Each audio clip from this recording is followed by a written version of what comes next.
Hello guys, I welcome you all to my YouTube channel Physics for Everyone.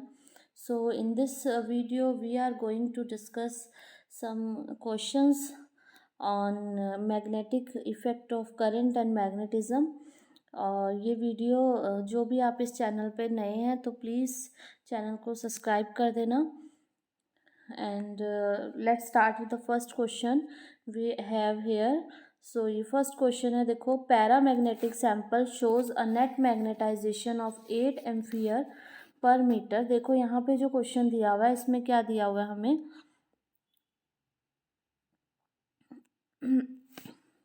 Net magnetisation दिया हुआ है 8 ampere per metre का. ठीक है, मैग्नेटाइजेशन को हम आई से डिनोट करते हैं तो I1 हमें दिया हुआ है 8 ampere per metre when placed in external magnetic field of 0.6 tesla. इतना मैग्नेटाइजेशन कब हो रहा है सैंपल के अंदर? जब उसे हमने मैग्नेटिक फील्ड में रखा है 0.6 टेस्ला के at a temperature of 4 kelvin. ठीक है, 4 केल्विन के टेम्परेचर पे. अब उसने कहा है when the same sample is placed in magnetic field of 0.2 Tesla. अगर सेम सैंपल को 0.2 टेस्ला के मैग्नेटिक फील्ड में रख देंगे और टेम्परेचर 16 केल्विन कर देंगे तो मैग्नेटाइजेशन कितना होगा, I2 की वैल्यू कितनी होगी, ये हमसे पूछा हुआ है क्वेश्चन में. ठीक है, तो देखो जब भी हम पैरामैग्नेटिक सैंपल है, जब हम किसी मैग्नेटिक एलिमेंट को, मैग्नेटिक मटेरियल को मैग्नेटिक फील्ड के अंदर रखते हैं तो उसमें क्या होता है, एक नेट मैग्नेटाइजेशन डेवलप हो जाता है. ठीक है, तो वो मैग्नेटाइजेशन उसने दिया है कि फर्स्ट केस में हमारा 8 एम्पियर पर मीटर हुआ है और दूसरे केस में हमें बताना है कि क्या होगा. तो इसमें देखो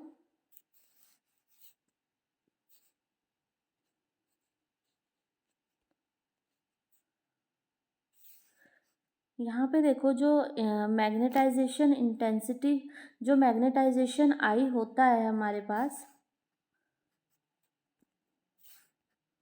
वो डायरेक्टली प्रोपोर्शनल होता है मैग्नेटिक फील्ड के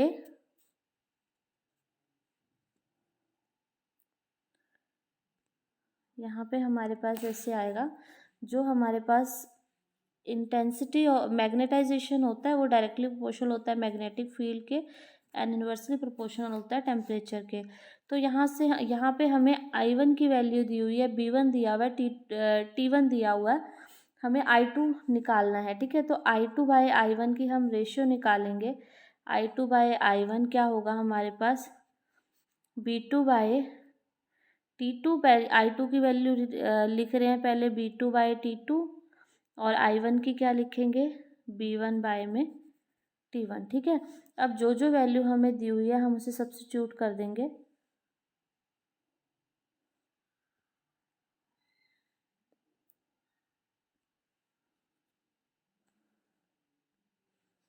तो हमारे पास आएगा, देखो I2 हमें गिवन नहीं है, I2 हमें फाइंड आउट करना है.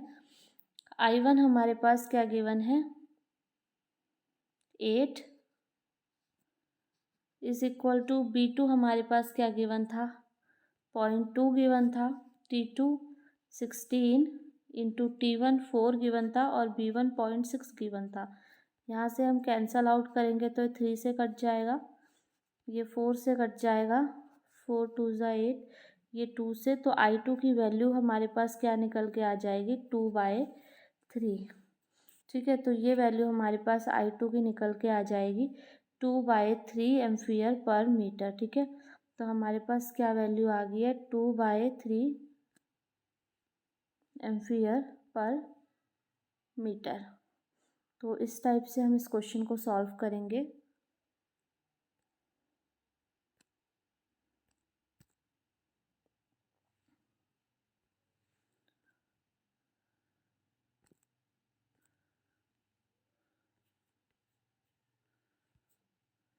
नेक्स्ट देखेंगे,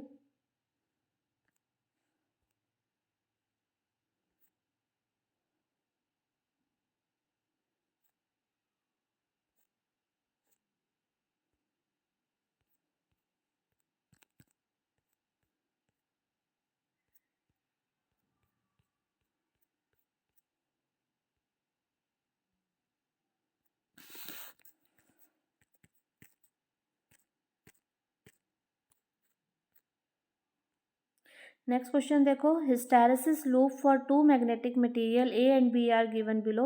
दो मैग्नेटिक मटेरियल हमारे पास गिवन है, इनके लिए हमें हिस्टैरिसीस लूप दे रखी है ए और बी, दो ग्राफ हमें गिवन है और हमें क्या बोला हुआ है that these material are used to make magnet for electric generator, transformer core and electromagnetic core. Then it is proper to use A for transformer, B for electric generator. देखो तीन चीजें हमें दी हुई है, इलेक्ट्रिक जनरेटर, ट्रांसफॉर्मर कोर और electromagnetic core. ठीक है, यहाँ पे हमें कितनी चीजें गिवन है, तीन चीजें गिवन है।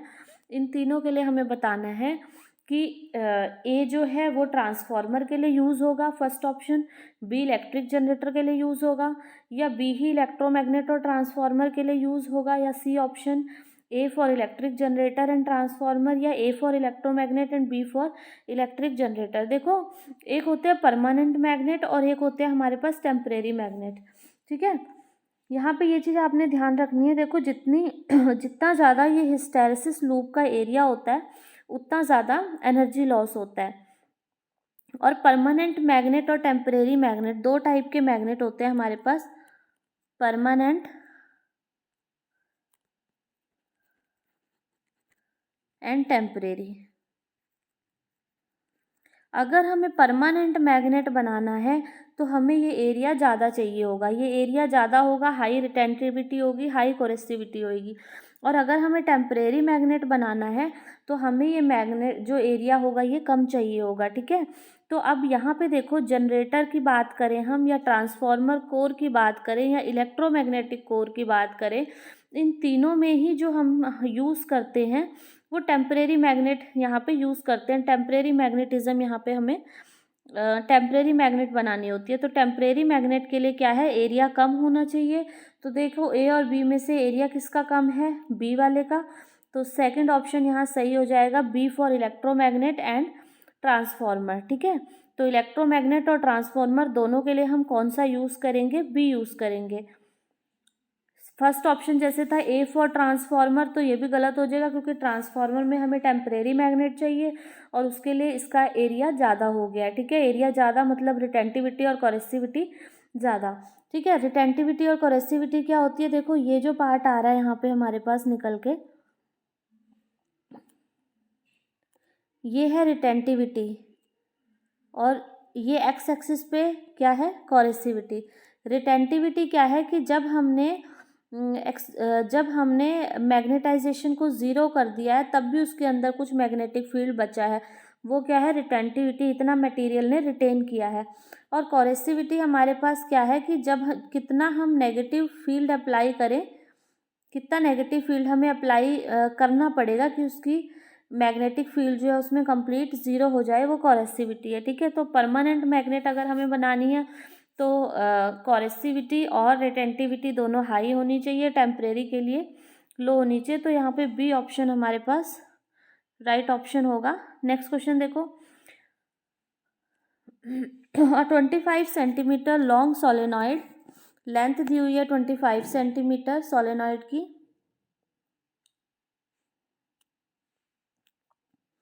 Radius 2 centimetre, 500 number of turns carrying current of 15 ampere, if it is equivalent to magnet of same size. Magnetisation निकालनी है। मैग्नेटाइजेशन क्या है, magnetic moment per unit volume. तो देखो magnetic moment per unit volume हमें निकालना है। मैग्नेटिक मोमेंट का फॉर्मूला क्या होता है, आई इंटू ए। यहाँ पे 500 टर्न्स है, एन टर्न्स के लिए एन हो जाएगा, लेकिन मैग्नेटाइजेशन एम क्या है, magnetic moment per unit volume जो हमें निकालनी है। तो magnetic moment per unit volume, volume का फॉर्मूला क्या होता है, एरिया इंटू लेंथ। एरिया से एरिया कैंसिल हो जाएगा, तो मैग्नेटाइजेशन हमारे पास क्या आएगी, एन की वैल्यू दी हुई है हमें 500 क्वेश्चन में, आई की वैल्यू 15 एम्पियर दी हुई है, और लेंथ हमें 25 सेंटीमीटर दी हुई है। तो हम उसको मीटर में करेंगे तो 10⁻⁻² से मल्टीप्लाई कर देंगे। सो ये 20 से कैंसिल हो जाएगा, तो हमारे पास क्या रह जाएगा, 30,000 एम्पियर पर मीटर। तो 30,000 एम्पियर पर मीटर हमारे पास इसकी मैग्नेटाइजेशन आने वाली है, यानी कि C option will be the correct option. Next question says in a cyclotron a charge particle क्या करेगा? Number first, undergoes acceleration all the time, हर टाइम एक्सेलरेशन में रहेगा। सेकेंड ऑप्शन है speed up between the dees because of magnetic field. C option है speed ups in a dees. D है slows down with the dees and speed up between dees. तो देखो cyclotron में क्या होता है, एक magnetic field, cross magnetic field और इलेक्ट्रिक फील्ड उसमें लगता है हमारे पास, ठीक है। तो इलेक्ट्रिक फील्ड जो है उसकी पोलैरिटी बार बार चेंज होती रहती है, जिसकी वजह से जो चार्ज पार्टिकल है वो वहाँ डीज के अंदर रोटेट करता है, ठीक है। स्पीड अप होता है, एक्सेलरेट करता है और मैग्नेटिक फील्ड की वजह से वो अंदर रोटेट करता है। तो वहाँ पे क्या है, जो चार्ज पार्टिकल है वो हर टाइम एक्सेलरेशन में होता है। पहले वो इलेक्ट्रिक फील्ड की वजह से एक्सेलरेट कर रहा है, उसके बाद जैसे वो डीज के अंदर जा रहा है, तो मेटालिक डीज है तो उसके अंदर चार्ज जीरो, इलेक्ट्रिक फील्ड का असर जीरो होगा, लेकिन मैग्नेटिक फील्ड के इफेक्ट में वो क्या कर रहा है, सर्कुलर पाथ ले रहा है। तो वैसे ही वो एक्सेलरेटेड मोशन में, क्योंकि उसकी डायरेक्शन बार बार चेंज हो रही है, तो वो हर टाइम एक्सेलरेशन में रहता है। तो इसका ऑप्शन फर्स्ट यहाँ पे सही हो जाएगा हमारे पास कि it undergoes acceleration all the time, ठीक है। नेक्स्ट क्वेश्चन देखो, an electron is projected with a uniform velocity along the axis of long solenoid. ये एक सोलेनॉइड है, ठीक है। ऐसे इसकी एक्सिस के अलोंग हम क्या कर रहे हैं, इलेक्ट्रॉन को मूव करवा रहे हैं, प्रोजेक्ट करवा रहे हैं यूनिफॉर्म वेलोसिटी के साथ, ठीक है, यानी कि इसकी वेलोसिटी कांस्टेंट है। Which of the following is true? क्या ट्रू होगा? क्या इलेक्ट्रॉन एक्सेलरेट होगा? देखो सोलेनॉइड में क्या होगा, सोलेनॉइड के अक्रॉस मैग्नेटिक फील्ड होगा, यानी कि जो इलेक्ट्रॉन मूव कर रहा है वो मैग्नेटिक फील्ड में मूव कर रहा है, और जब वो मैग्नेटिक फील्ड में मूव कर रहा है तो उस पर फोर्स लगेगा QVB साइन थीटा, ठीक है, जहाँ पे थीटा क्या होता है, वेलोसिटी और मैग्नेटिक फील्ड के बीच में एंगल होता है। तो यहाँ पे देखो मैग्नेटिक जो इलेक्ट्रॉन है वो जिस डायरेक्शन में मैग्नेटिक फील्ड है उसी डायरेक्शन में वो मूव कर रहा है, तो थीटा की वैल्यू 0 हो जाएगी और साइन 0 0, यानी कि फोर्स उस पर क्या होएगा, 0 होगा। अगर उस पर फोर्स 0 है तो वो जिस वेलोसिटी के साथ मूव कर रहा है उसी वेलोसिटी के साथ मूव करता रहेगा। तो यहाँ पे डी ऑप्शन हमारे पास इसका राइट हो जाएगा, ठीक है। फर्स्ट ऑप्शन तो है कि इलेक्ट्रॉन एक्सेलरेट करेगा, तो एक्सेलरेट तो करेगा नहीं क्योंकि फोर्स 0 है, तो एक्सेलरेशन भी 0 होगी। सेकेंड है electron path will be circular about the axis, circular भी नहीं होगा क्योंकि वो एक यूनिफॉर्म वेलोसिटी के साथ मूव कर रहा है। फोर्स 0 है तो वो सर्कुलर पाथ लेगा ही नहीं। थर्ड है the electron will experience a force, अब फोर्स तो 0 है तो कुछ भी नहीं एक्सपीरियंस करेगा, तो डी ऑप्शन सही बनेगा यहाँ पे, the electron will continue to move with uniform velocity along the axis of solenoid. Now next question देखो, नेक्स्ट क्वेश्चन देखेंगे, यहाँ पे देखो a current carrying circular loop of radius r is placed in XY plane. पहले उसको क्या किया हमने, XY प्लेन में रखा है, ठीक है, इस टाइप से रखा हुआ है उसको, ये x है, ये y प्लेन है, ठीक है। तो XY प्लेन में उसको रखा है, सॉरी इसको ऐसे करेंगे,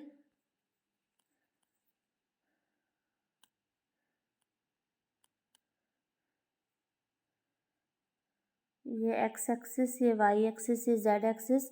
तो लूप जो है उसको हमने XY प्लेन में रखा है with centre at the origin, ठीक है, और उसका सेंटर कहाँ है, यहाँ पे ओरिजिन पे है। अब half of the loop with x greater than 0 is now bent. अब क्या करेंगे, ये हाफ पोर्शन जो है इसका,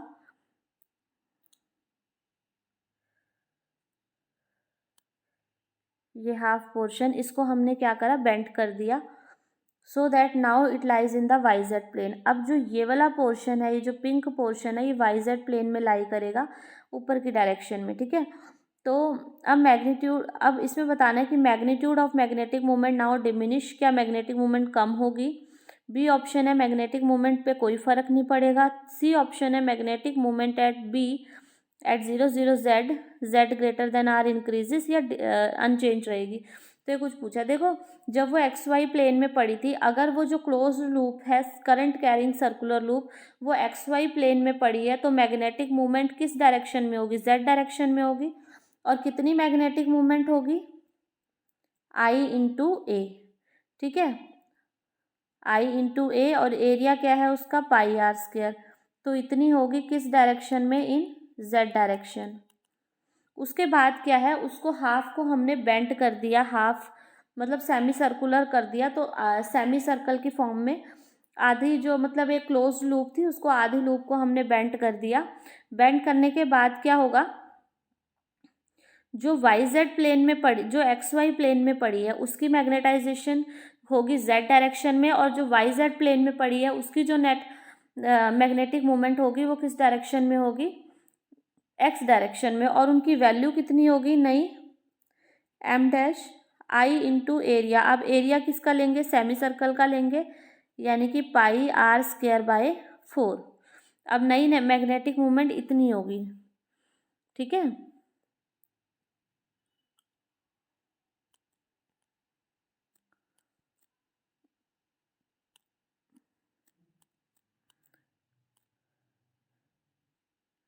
तो नई जो मैग्नेटिक मूवमेंट होगी हमारे पास वो देखो क्या आएगी,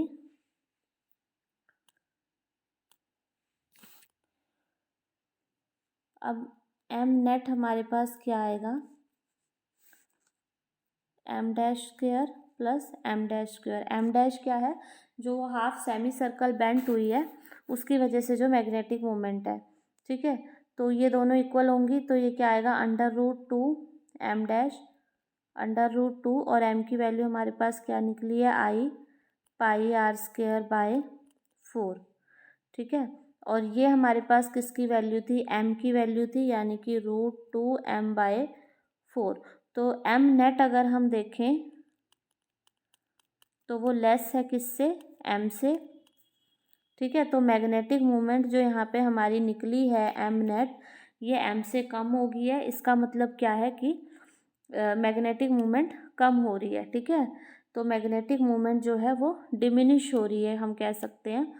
तो ए ऑप्शन यहाँ पे इसका राइट ऑप्शन हो जाएगा।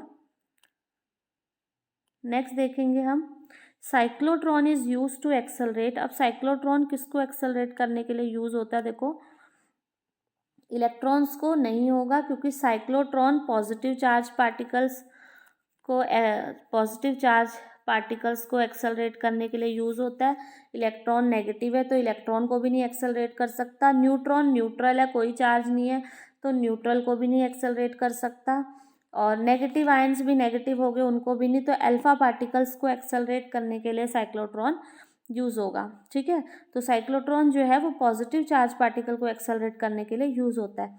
नेक्स्ट क्वेश्चन है, इफ अ बार मैग्नेट, एक बार मैग्नेट है, उस बार मैग्नेट की पोल स्ट्रेंथ m है and magnetic moment capital M है, उसको हमने कट कर दिया perpendicular to axis in 2 equal half, ठीक है। ये L/2 होगी, ये L/2 होगी, लेंथ उसकी इक्वल हाफ में हमने कट कर दिया। तो जो नई पोल स्ट्रेंथ निकल के आई है वो क्या आई है, M डैश। तो नई मैग्नेटिक मोमेंट जो होगी वो M डैश होगी। तो वो क्या होगी, देखो जब हमने इसको कट नहीं किया था, ठीक है, उस टाइम देखो क्या था। अभी हम स्टार्टिंग वाली सिचुएशन लेके चलते हैं। ये हमारे पास एक बार मैग्नेट है जिसकी पोल स्ट्रेंथ m है, लेंथ इसकी l है। तो इसके लिए हमारे पास मैग्नेटिक मोमेंट क्या आएगी, m इंटू में l आएगी। अब हमने क्या किया,